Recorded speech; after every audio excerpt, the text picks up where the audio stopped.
Okay, this is Brandon with my UFC 125 predictions. Sorry I couldn't find my bandana, but you're just gonna have to deal with this for a little while. No, this card is stacked. Well, then let me tell you why. Josh Grisby versus Poirier is a great fight.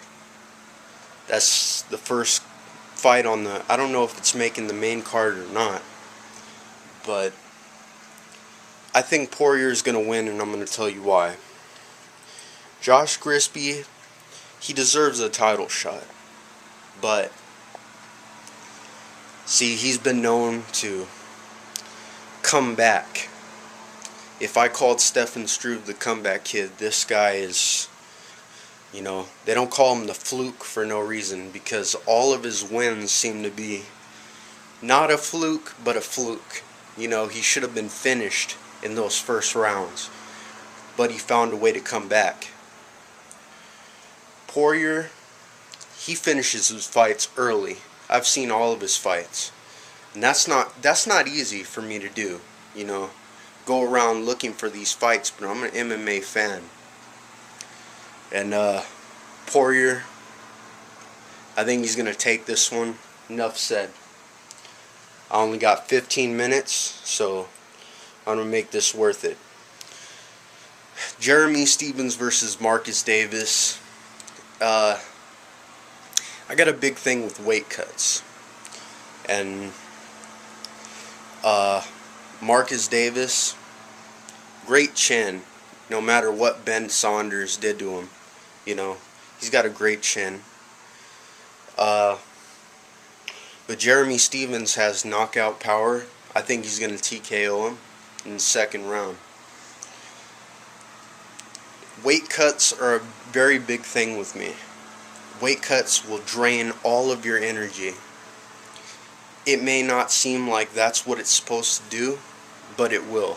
I've seen it happen time and time again. I watch a lot of fights from Dream, Pride, and I know all of the people who had to either drop weight or gain weight, and gaining weight is less hard than dropping weight. You lose your power, your speed. There's just a lot of ways to just drain you overall.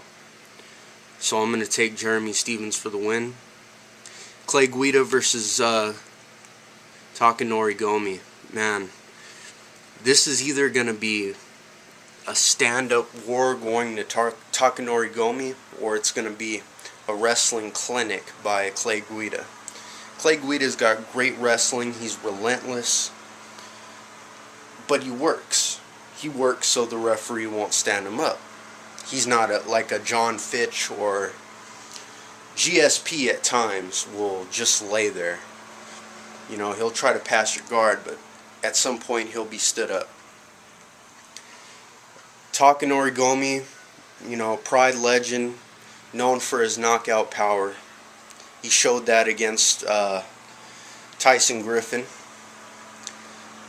And, you know, I just think that, well, you know that all fights start on the feet. So I'm going to say that Takanori Gomi is past the ring rust of Kenny Florian's jabs and is gonna take this one via TKO first round. Just gonna be bold and say that. All right. Dong Hoon Kim. I don't know how to really say his middle name, but yeah, okay. Dong Hoon Kim takes on Nate Diaz. I think Nate Diaz takes this fight. As you saw with Marcus Davis, he's got his jab together. He's a long, lanky dude, and I think he's gonna jab his way to a decision. I say he takes a decision on the undefeated Kim.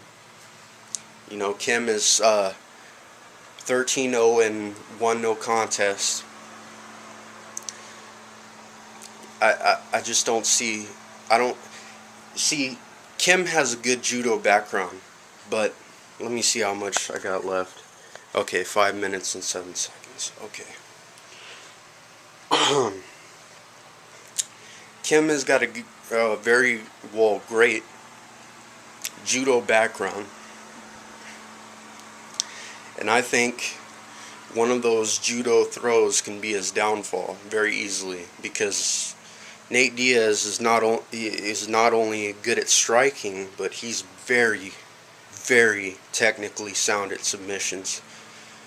I'm just going to take Nate Diaz by any means necessary. I'm not going to say decision or submission, but I think it's going to go either of those two. So I got Nate Diaz for the win. Thiago Silva versus Brandon Vera. I'm gonna start by saying I think Thiago Silva takes this. That third round, Rashad versus Thiago Silva, says everything to me. I mean, Brandon Vera, is he known for his takedowns? He's known for his striking. You stand and bang with Thiago Silva,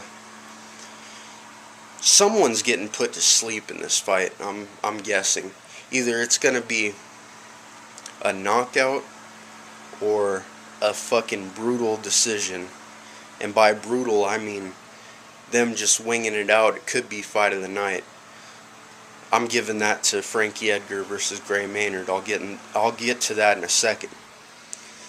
But I got Thiago Silva by knockout in the second round. I think he's gonna take it.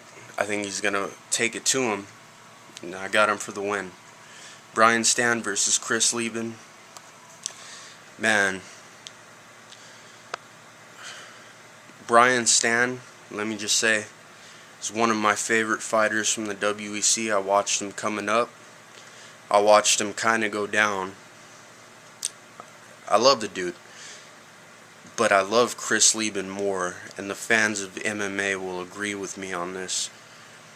Chris Leben, even though he gets hurt in pretty much all of his fights, he's not getting knocked out. He has never been knocked out unconscious. And I think Brian Stann is the one who could do it, but I just don't think so. Chris Leben has so much momentum going into this fight, you know.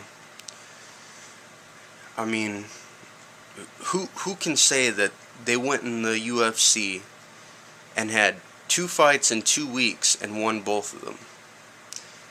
Even though, you know, that second fight with Yoshihiro Akiyama was close, to say the least, he pulled it out. I'm going with Chris Leben by decision.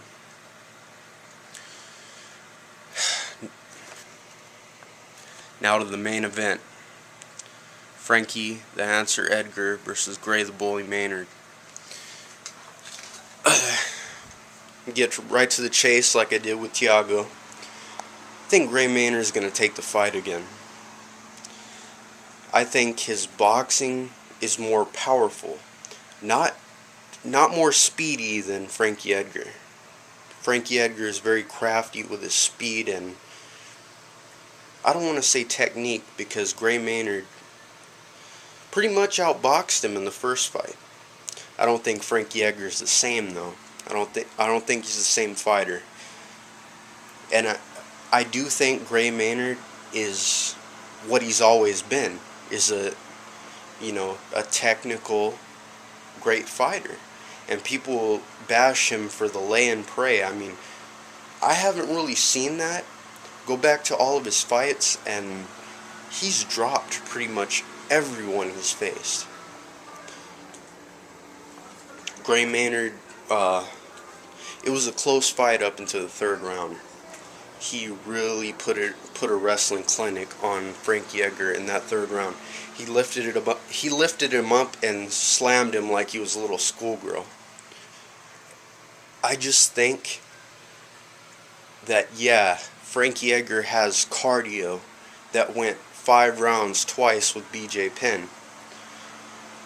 But who's to say that Gray Maynard can't do the same thing? And you know what?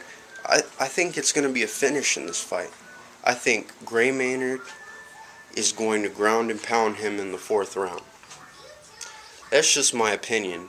A lot of people are going to say Frankie Edgar's changed and, you know, he's not the same fighter. But, you know, while that's true, he won twice against BJ Penn, and the first one was questionable.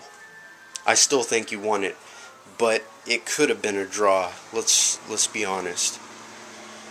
So I think Gray Maynard takes this by not only his wrestling but by his boxing, and I think in the 4th round he's going to drop him with a big shot, and he's going to ground and pound him for the win in the 4th round. So I'll be back with my UFC 125 review, and if I'm wrong about all these picks, it doesn't matter, because this is a great card, and, you know, win or lose, you know, I'll be happy if Frankie wins, because he's very marketable. You know, Gray Maynard, he's, you know, as long as he's got this aura of him being a lay and pray fighter like a GSP or a John Fitch, he's not going to get the respect he deserves. So, got Gray Maynard for the win. I'll be back with my UFC 125 review. And, oh my god, 126 is going to be awesome, dude. I cannot wait. I can't wait for that card. It's going to be off the chain. I'm not buying this one, but I'm going to watch all the fights from 125 on my computer. High def, baby. You know how I do. And yeah, I'm going to be ordering 126 no matter what. So stay tuned for my UFC 125 review, and thanks for sticking with me through this. Thank you.